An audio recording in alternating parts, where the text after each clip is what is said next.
Have you ever gotten that feeling, that there's like a hidden story, something deeper going on that maybe we're not seeing? Oh, absolutely. Like a whole other layer of reality just beneath the surface. Exactly. And that's kind of what we're diving into today. I know you're all busy people, but you're also curious, right? You want the intel on those big ideas, the ones that might actually turn your whole worldview upside down. Well, buckle up because we've got a doozy for you. We really do. We're going to take a deep dive into a YouTube video that's making some pretty wild claims. Yeah, the title itself kind of sets the stage, It's called The 1775 Bible's Hidden Message That Proves Everything You Know Is a Lie.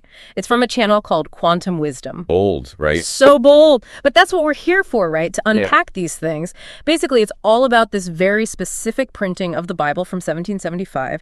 And the video says it's packed with this hidden knowledge, this secret stuff that could completely change how we understand God, reality, everything. It really raises the question, what could be so different about this one version? What makes it so special? Well, that's the whole point of our deep dive today. We're going to break down exactly what this video is proposing, why they think the 1775 Bible is so groundbreaking. And the video doesn't stop there. It goes on to say that this truth, this hidden knowledge, it's been deliberately buried. They say powerful forces like religions and governments and big institutions, they've been suppressing this information to hold on to their control. Wow, that's a pretty heavy accusation right off the bat. It is. So let's start with the first big claim, the idea that the scriptures have been altered throughout history. Okay, so the video starts off by saying the Bible we have today, the one that's so common, it's not the original. They say it's not the pure, untouched word of God. They're arguing that over time, things have been changed, rewritten, maybe even whole sections just removed completely. And why? What's the motivation behind this? According to the video, control, plain and simple. They say it's all about controlling the mass. So they're painting this picture of an ongoing manipulation of these sacred texts.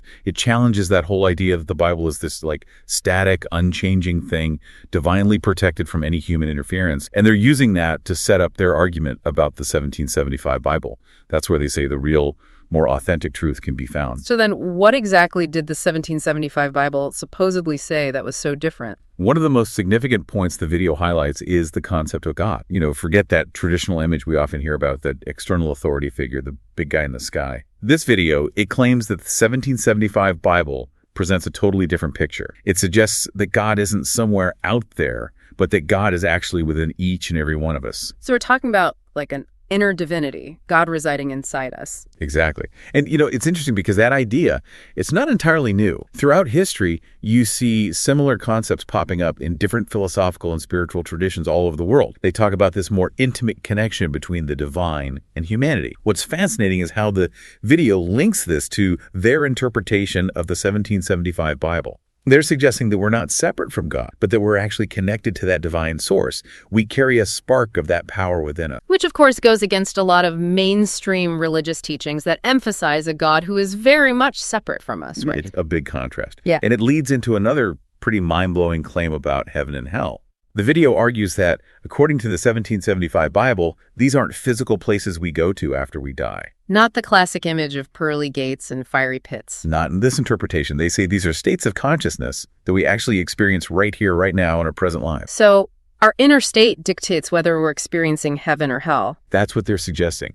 They say it all comes down to our level of awareness, how connected we are to that inner divinity we were just talking about. So someone who is dominated by negative emotions, stuck in a limited perspective, they'd be in a state more akin to hell. And someone living with love, understanding, a more expanded awareness, that would be more like heaven. Exactly. It's a reflection of our inner world, not some physical place we go after death. And the video doesn't shy away from tackling the question of why this understanding, this perspective on God and the afterlife, why it might have been suppressed. Their answer, control. They're saying that if people were to realize that they have this innate connection to the divine, that their inner state determines their experience of heaven or hell, well, the need for those external authorities, the religious hierarchies, the institutions, it would diminish. It challenges the power structures in a big way. It does. It raises questions about the role of those intermediaries, the priests, the temples, the ritual. If the divine is already within us, accessible directly. Do we really need these external systems? The video seems to be suggesting that while these structures might offer community and guidance, they might also be obscuring that direct personal connection. It gets even more intriguing when the video starts talking about missing books. They claim that the 1775 Bible included texts that were later removed from the standard Bible versions. The reason. They say it's because these texts encouraged independent thought,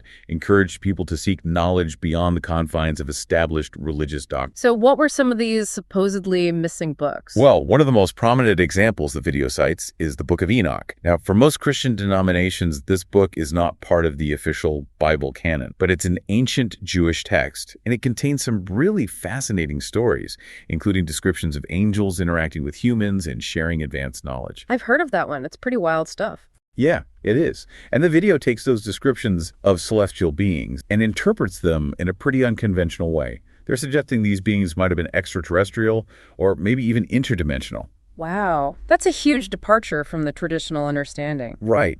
If you take it literally, it throws everything we thought we knew about human history, the origins of religion, even our place in the cosmos, out the window.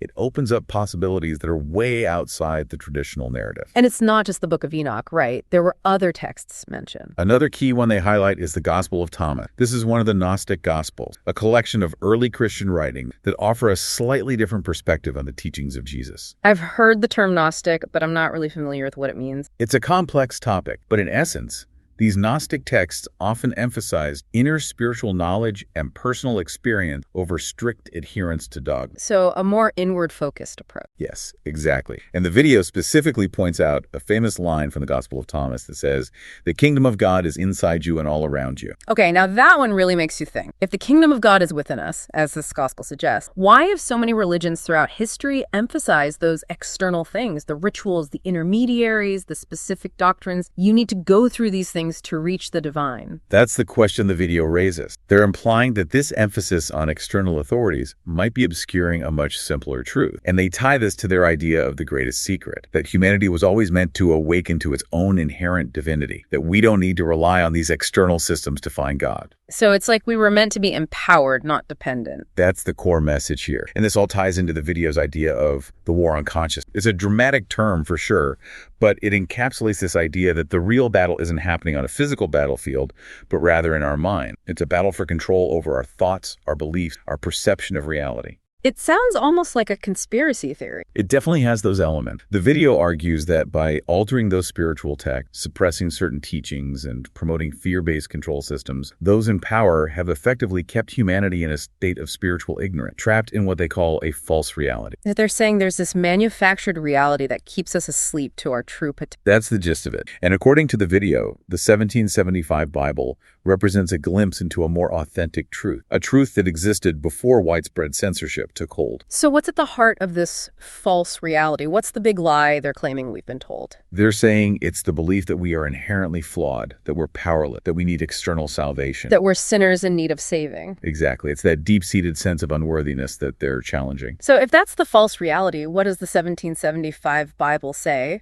What's the truth it supposedly reveals? It goes back to that idea of inherent divinity. It's suggesting that we were never truly lost. We just lost awareness of our connection to that divine spark within us. So we've forgotten who we really are. That's what the video is proposing. And they go even further, highlighting this concept that humans are actually co-creators of reality. It's the idea that our thoughts, our beliefs, they actively shape the world around us. We have the power to manifest our own reality. It's a pretty empowering idea. And again, the video asks, why would such a message be suppressed? Their answer: because if people truly understood their power to co-create, the whole system of control would crumble. Blind obedience is a lot harder to enforce when people realize their own inherent power. So the 1775 Bible is like a blueprint for liberation. That's how the video portrays it. Okay, so let's go back to this idea of heaven and hell as states of consciousness. This is a really intriguing concept. Can you unpack that a bit more? Sure. The video emphasizes that in this interpretation, these aren't destinations. They're not places we go after death. They're conditions that we experience in our present lives. So they're more like states of being. Exactly. It's about the quality of our inner world. The video suggests that those negative emotions, things like fear, anger, ignorance, those become the building blocks of our personal hell. They trap us in these lower states of awareness. So hell is a state of suffering caused by our own negative thoughts and emotions. That's the idea. On the flip side, they say that positive qualities like love, wisdom, truth, those elevate us to a state that's more like heaven. So it's not about earning your way into heaven or avoiding hell in the afterlife. Not in this interpretation. It's about the choices we make right here, right now. The quality of our thoughts, our actions, that determines our experience. So we have the power to create our own heaven or hell. That's the empowering message here. We don't have to wait for some future judgment. We can access these states right now by consciously choosing to align ourselves with those positive, uplifting qualities. So this all sounds pretty radical, pretty different from what a lot of us might have been taught. It makes you wonder, is there any truth to these claims about the 1775 Bible? Is this really a suppressed message, a hidden truth that's been kept from us? I guess that's up to each individual to decide. But what do you think, for someone hearing this for the first time, where do they even begin to unpack all this? Well, the video itself offers some guidance. They talk about the importance of inner inquiry, of questioning everything we've been told. They're saying that deep down, we already have an intuitive understanding of these truths, but it's been buried under layers of societal conditioning and religious dogma. So it's about tuning out the external noise and tuning into our inner voice. Exactly. They encourage people to quiet their mind, to listen to that intuition, that connection to what they call their higher self. That's a powerful message. It's about reclaiming our own authority, trusting our own inner compass. It is. And ultimately, the video's takeaway, based on their interpretation of the 1775 Bible, is this. Our purpose is not to blindly follow rules or submit to external authorities. Our purpose is to awaken to that true divine nature that already exists within us. It's a message of empowerment, of recognizing our inherent potential. Absolutely. And, the video makes an interesting point that this hidden knowledge, it's not like it's completely absent from human history. They're saying you can find echoes of these ideas in different spiritual traditions, in ancient philosophies, even subtly within modern scientific understanding. So it's been there all along, but maybe we just haven't been looking for it. Or maybe we've been conditioned to dismiss it. That's what they're implying. They specifically mention things like the Dead Sea Scrolls and other Gnostic writings as examples of ancient texts that explore similar themes about the nature of God, consciousness, human potential, and they suggest these texts were also marginalized or suppressed because they challenged the existing power structures. So it's all about control, even going back centuries. The video makes a strong case for that perspective. They argue that the real motive behind this suppression is to prevent individuals from recognizing their own power, their inherent strength, when connected to that inner divinity. It's a fascinating idea. They're saying that controlling people's belief, that's a far more effective method of control than using physical force. It's about creating a system where people willingly submit because they believe they're powerless, dependent, unworthy. It makes you think about all the ways we might be limiting ourselves based on beliefs that we've never really questioned. Exactly. We accept these narratives about ourselves, about the world, without ever really examining where they came from, whether they're actually true. And in contrast to that, the video highlights this suppressed truth, this idea that we are powerful beings, that we have the ability to shape our own reality through our consciousness. It's a complete shift in perspective. It is. And, despite the pretty bleak picture they paint of this ongoing suppression, the video ends on a hopeful note. They talk about a global awakening that's happening, a shift where more and more individuals are starting to rediscover these ancient truths, to break free from those limiting beliefs. It's a message of optimism. So how can we participate in this awakening? What are the practical steps we can take to break free from this illusion of power? Well, the video outlines a few key things. First and foremost, it's about questioning everything. Don't blindly accept the narratives you've been given, whether from religion, society, or even your own family. Trust your own intuition. So start by questioning everything. Don't take anything for granted. What else? The second step is about reclaiming your power. That comes from understanding your connection to something bigger than yourself, recognizing that you're not this isolated individual, but that you're part of this interconnected web of existence. So recognizing our connection to the divine, to the universe, to each other.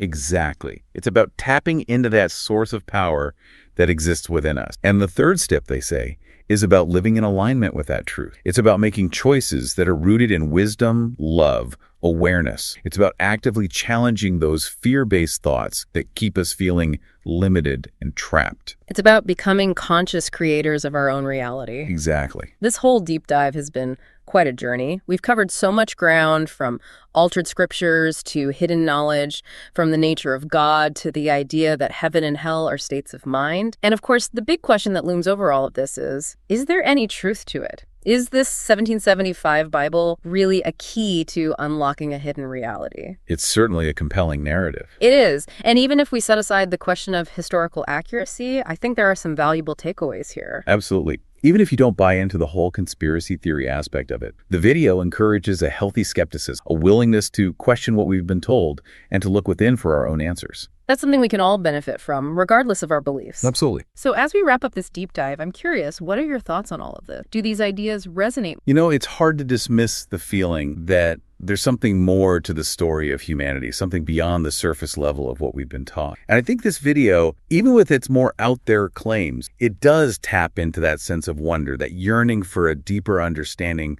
of ourselves and our place in the cosmos. I agree. And I think that's a good place to leave it. This is a conversation that can continue long after this episode ends. And that's really the point, isn't it? To spark that curiosity, that desire to explore these big questions, and to keep searching for those hidden truths. That's what it's all about. So for those of you listening, we encourage you to keep digging, keep questioning, keep exploring. Who knows what you might discover? And who knows, maybe you'll find your own version of the 1775 Bible, a source of inspiration and insight that helps you unlock your own hidden potential. And that's our deep dive for today. Thank you for joining us on this exploration of the 1775 Bible and its potentially world-changing message. We'll see you next time for another dive into the unknown. Until then, stay curious and keep seeking.